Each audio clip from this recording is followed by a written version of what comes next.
इसी के पीछे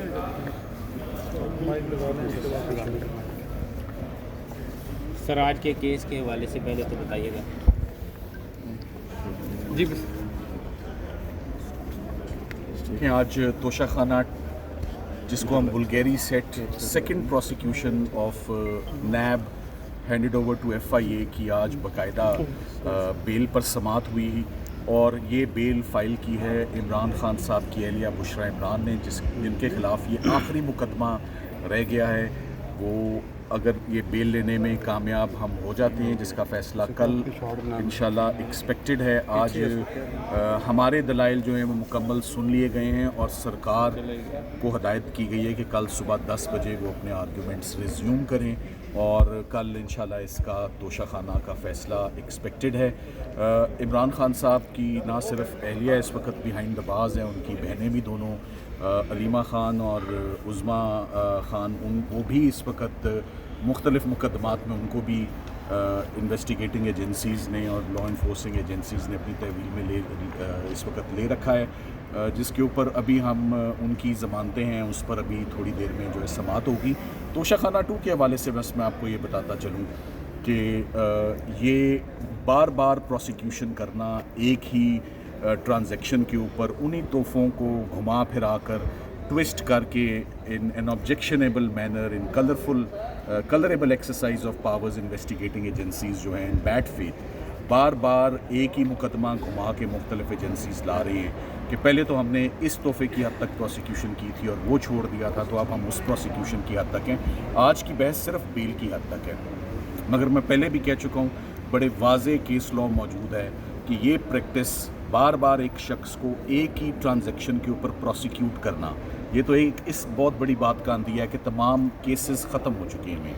तमाम मुकदमात जिनमें मज़ीद अंदर रखा जा सकता है या उलझाया जा सकता है या अरेस्ट करके रखा जा सकता है, वो तमाम केसेस अब ख़त्म हो चुके हैं। इद्दत निकाह ख़त्म हो चुका है, साइफ़र केस ख़त्म हो चुका है, फ़ॉरेन फंडिंग ख़त्म हो चुका है, तोशाखाना ख़त्म हो चुका है। 9 मई के केसेस ज़मानतों में ही आप देखें तो बहुत बुरे तरीके से शटर हो चुके हैं। तो ये तोशाखाना का केस बचता है। और ये भी आप देखें कि अचानक जो है वो अलकादिर भी और तोशाखाना की स्पीड बिल्कुल स्लो सी हो गई है गुज़िश्ता 15 दिनों में। वो कॉन्फ्रेंस की बात थी या लॉ एंड ऑर्डर की बात थी या अमेंडमेंट्स की बात है, वो भी अब out of the way, conference भी स्मूथली जो है वो हो गई है, अमेंडमेंट्स भी हो गई हैं।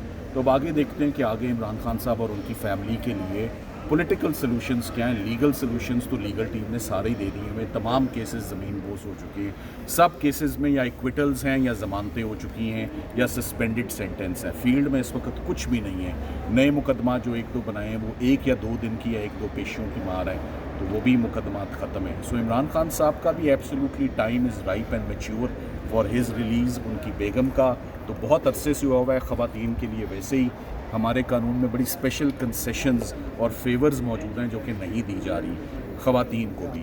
सो it's a case of no evidence as far as Bushra Imran is concern, और हम उम्मीद करते हैं कि कल उनका फ़ैसला आ जाएगा और कल फाइनली एटलीस्ट किसी फैमिली मेम्बर के इमरान खान साहब को घर जाने दिया जाए। ये पॉजिटिव साइन होगा, ये गुड साइन होगा, एक हेल्दी साइन होगा कि बेटर सेंसेस प्रिवेलिंग काफ़ी हो चुका है। मेरा ख्याल है कि बुशरा इमरान का टाइम आ चुका है कि उनको घर जाने दिया जाए। Thank you very much. अच्छा, 12 दिन बाद ये समात हुई, इस पर आज आप मुकालमा भी हुआ जज साहब से आपका? 12 दिन के बाद इस्लामाबाद ही पूरा शट डाउन था, इस्लामाबाद ही बंद था और तबीयत भी ख़राब। फाजिल जज साहब जो है वो डेंगी से डायग्नोज हुए और डेंगी बड़ा मूजी जो इन्फेक्शन है, बड़ा फेटल और बड़े हॉरिफाइंग इसके जो एक्सपीरियंसेस हैं, मैंने खुद किया हुआ डेंगी को इंडियोर और सफ़र।